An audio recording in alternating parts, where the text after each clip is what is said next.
fact that there was really no one to corral him outside of the coaching staff. And a lot of people blame Renardo Sidney for Rick Stansbury not being the coach after that season. And there's a lot of truth to that. Had he not been on the team and basically been allowed to do whatever it was that he wanted to do, then Rick Stansbury's tenure as head coach of the Bulldogs might have lasted a little bit longer. There should have been, the biggest problem with that team was there was no real leadership on the team itself. Yes, D-Boss was a great player. He did a lot of good things for the Bulldogs, but he didn't really exhibit a whole lot of leadership traits. If he had, I think you would have seen Renardo Sidney be reeled in more than just what the coaching staff was doing. Arnett Moultrie was a really good player who got drafted at the very tail end of the first round following the 2012 season, but leadership was not his forte. As a matter of fact, right before the SEC tournament started, which put the final nail in the coffin of the Bulldogs losing their bid to the NCAA tournament, Arnett Moultrie ended up actually just kind of spouting off to the media about how he thought the team wasn't going to win anything. So it was a really disappointing year all around. Like I said, I think a lot of it came from the fact that there was no leadership on the team itself. Rick Stansbury brought Renardo Sidney in. Basically, he had to let him play. A lot of people wanted him off the team after the fight in the stands in Hawaii the previous year, but once they spent as much as they did just getting him on the court, the Bulldogs were going to have to play him. They spent too many resources getting him there, so he was going to play one way or the other. Whether we liked it or not, that was what was going to happen. So the number 3 on my disappointment list was the 2011-2012 men's basketball team. Number 2, and I debated between the number 2 and the number 1 team on my disappointment list, but I eventually came down to the 2001 football team. There have been very few seasons where the football team at Mississippi State has been expected to do much. 2001 is one of those years. Now, there have been times that we as fans expected more than what the national media gave the team credit for. 2014 would probably be one of them. A lot of people expected the 2014 team, at least nationally, probably 7 or 8 wins was the most anyone expected. And they ended up winning 10. In 2014, I'd say most fans were hoping and really believed this team should win at least 9. So I think the team exceeded expectations both by the fans and the experts, but it wasn't just a huge. I don't think the 2014 team went far beyond the expectations of the media. But the 2001 team was one of the years where everybody expected that team to be good. Most people had the Bulldogs predicted to finish second in the SEC West in 2001. Most people had the Bulldogs in their top 25, somewhere around 20, 21, 22 is where you saw most rankings put the Bulldogs that year. So I would have to say that's easily the biggest disappointment in terms of football. It also ranks as one of the biggest disappointments for me because it was one of the few times that many people expected the Bulldogs to be good. And they just weren't that year. I mean, it completely fell apart on them. They had a lot of things going for them that year.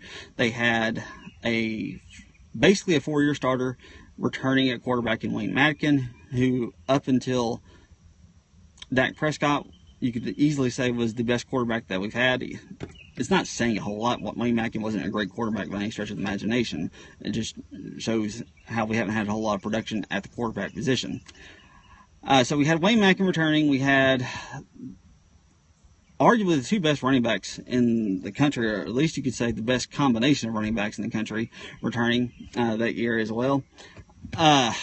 You had Joe Lees Dunn's defense, who had just taken the Bulldogs and really carried them for 2 years. They were taking over. They should have been better than what they were that season. So there's a lot of things that were just highly disappointing about that 2001 team.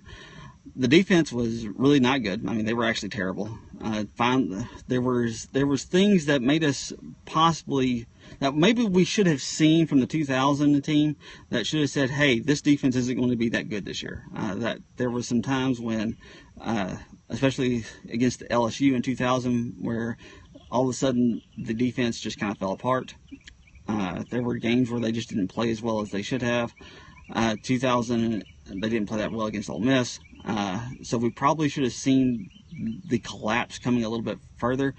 Without a good defense, that 2001 team wasn't going to probably be very good. I mean, we weren't expecting to be as good as they had been the 2 prior years. We were expecting the offense to do more than what they did. But there was supposed to be a lot more success than there was in 2001. I mean, the defense was just terrible. I mean, we were expecting the offense to carry more of the burden in 2001 than what we got, but the defense had to do something. Yes, Maroon and White Nation. That's what this is, a Maroon and White Nation Periscope chat. Anyway, so 2001 football team was my number 2 biggest disappointment at Mississippi State. I would have to say my number 1 biggest disappointment, and like I said, I debated this a whole lot. Cool. Got somebody who's in Starkville right now watching. My biggest disappointment went with the 2013 baseball team, and this had a lot to do with the fact of just where we were putting the baseball team as we entered the 2013 team. The 2013 baseball team was ranked as high as number 2 entering the preseason by at least one publication. I don't think there was a single publication that had them outside the top 10. That team should have done more than what they did. Yes, they ended up playing in the finals at the regional. Yeah, in 2015, they're on there. Like I said, if you just tuned in, I had 2015, the men's baseball team, in at number 4 on my biggest disappointment. But the 2013, to me, they were more disappointing simply because there were more expectations for 2013 team than there was on the 2015 team. I'm sorry, 2014 baseball team, not 2013. 2013 team obviously just didn't disappoint at all. I'm thinking of the 2014 baseball team. The 2014 baseball team was ranked as high as number 2 at one point in the preseason. They stayed that way for most of the early portion of the season until some of the disappointing losses started to mount. You had, like I said, most preseason publications had them in the top 10, so there was more expected of the 2014 baseball team coming off of that miraculous run to the national championship round the prior year. There was a lot of returning starters. They were obviously lost some key people. Hunter Renfro was gone from the 2014 team. You had some other guys that were gone as well that we really missed in the 2014 squad, but there was enough returning that team should have done more than what they did. They ended up having the most wins in the SEC since 1997. It was just all those disappointing losses in the outside of the conference. There was just way too many of them. That team, with 18 wins in SEC play, that team should have been at the very least hosting a regional, if not competing for a national seed. And yet, nevertheless, there they were playing as a 2 seed in Louisiana Lafayette, which, with all the other losses they had, I can't even remember the names of the teams that they lost to. They had 2 losses to Holy Cross, if I remember correctly. They lost some other games that they just shouldn't have lost. And like I said, I can't really remember the teams that they lost to. I know they lost to Western Carolina in the season opener, but there was just one loss after another. Memphis was one of them. Memphis wasn't a bad team, but they weren't anywhere near good enough to the point where they should have come down to Duty Noble Field and lost that game. It just shouldn't have happened. So that was the reason that the 2014 baseball team tops my list. I saw that team at worst hosting a regional and making its way back to the Supers. I don't think you should ever go into a season expecting a team in baseball to get to the College World Series. I don't think that should ever be something that you expect and should take for granted. But I think with where the program was and the trend that it was on, that the 2014 team should have gotten to host a regional and should have basically gotten back to the Supers. I think that was where we should have done well. Yeah, you all did well. They were a really good team. I mean, there's no question about that, but going into the season, there was more to expect of that team. Like I said, we never should have been in my thinking on the 2014 team was we never should have been in that situation to begin with. Like SGE McLeod says, we need to be hosting regionals. That's what we need to be doing. We need to be in a situation where we're hosting regionals and where we have such a season where we're not putting ourselves in a situation where we have to go on the road and have to win at somebody else's ballpark. That was the thing. We never should have been playing. We should have been in a situation where we're hosting a regional and either we're traveling to Louisiana Lafayette or some other place for a super, or they're coming to our place for a super regional. And that was definitely where I think our 2014 team should have been heading into the season. And they just didn't perform. They just didn't live up to those expectations, and they just fell really far flat. Because I think the expectations were as high for that team as any team at Mississippi State in the history of any of our sports.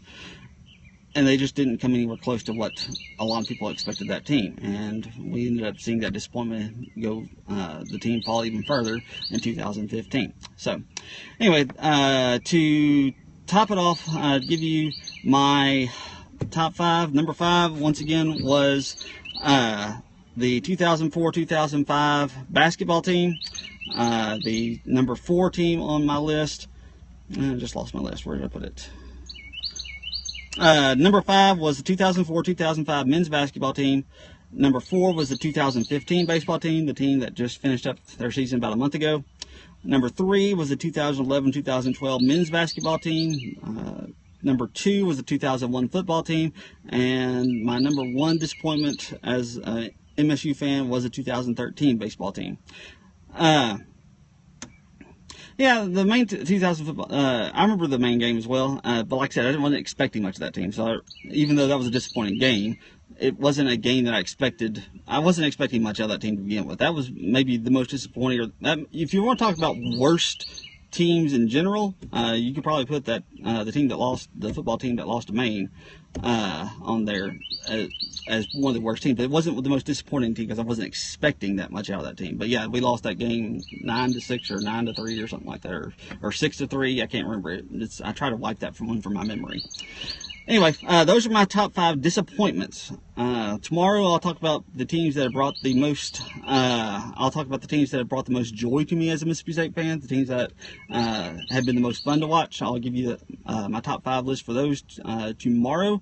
It'll probably be right around. Actually, it'll probably be a little bit later tomorrow. I'll probably do it sometime after lunch. I've got a doctor's appointment that I got to go to, so I'll broadcast my top 5 most enjoyable teams as a Mississippi State fan tomorrow, somewhere probably around 12:30. So if you want to tune in, that would be a really good time to catch us. So until then, I will see you then.